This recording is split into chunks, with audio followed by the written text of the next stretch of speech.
madaxda ciidamada xoogga dalka Soomaaliyeed oo saraakiil xigeenada alifleyda dableyda iyo kulli inta halkan isugu timid intiina meeshan nagu casuumtay runtii waa maalin aad u farxad weyn waa maalin runtii ka turjumaysa soo noqodkii qarannimada ummadda Soomaaliyeed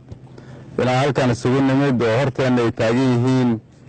ciidamo Soomaaliyeed oo tababaran oo tababarka la siiyey uu yahay tababar loogu talagalay inay qabtaan howlo gaar ah ciidamo laga keenay dalka Soomaaliyeed oo dhan ciidamo wadanka meel walba ka wada yimid oo aan ku dhisnayn qabiil oo ku salaysan qarannimo iyo Soomaalinimo iyo difaaca iyo ilaalinta calanka Soomaaliyeed maanta waa maalin runtii aad loo farxo waxa kale farxad weyn leh halkan inaan u nimid inaan furno xero cusub oo ciidan oo loo dhisay ciidamada danab sida gaarka u tababaran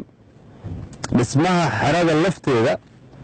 waxaa ka muuqata soo noqoshada iyo dib u habeynta dib u qaabeynta ciidamada xoogga dalka Soomaaliyeed qof walba marka shaki ka qabay in qarannimadii ummadda Soomaaliyeed iyo dawladnimadii ay soo noqonayso iyo cid walba walwal ka qabtay maanta ayaa dhiirigelin kuugu filan maanta ayaa tusaale ku ah in dawladnimadii Soomaaliyeed ay dib u yegleelmayso waxaan rabaa inaan idiin sheego rajadii Soomaaliya iyo mustaqbalkii ummadda Soomaaliyeed waa idinka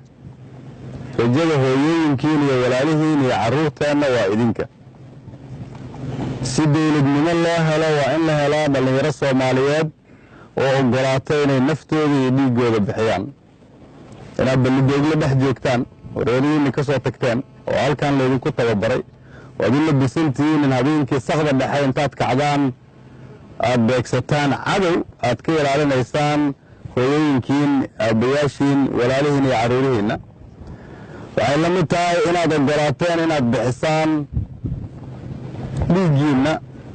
oo aanay dad badan ogoleen inay bixiyaan taas waa ku mahadsantihiin dawladda Soomaaliyeed iyo madaxdeeda aniga ku hadlaya magaca madaxweynaha Jamhuuriyadda Federaalka Soomaaliyeedna abaal weyn ayaan idinkaga haynaa waana ku mahadsantihiin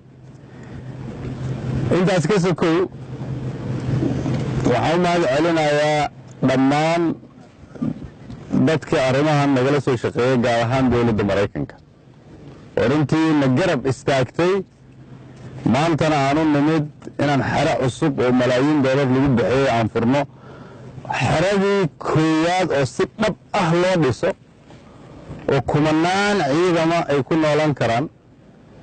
kuwaasoo badanna aan rabno inaan dhisno haddii Ilaahay yidhaahdo waa maalin aad loogu farxo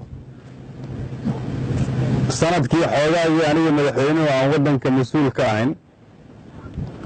howlaha hor yaallay waxaa ugu weynaa hadafyadooda in ciidamada dib loo habeeyo waa tan kaliftay in madaxweynaha Jamhuuriyadda Federaalka uu ka soo guuray dila Soomaaliya uu soo dhex dego wasaaradda gaashaandhigga waa tan kaliftay inaan mar walba niraahdo waa in ciidamada xuquuqdooda la bixiyaa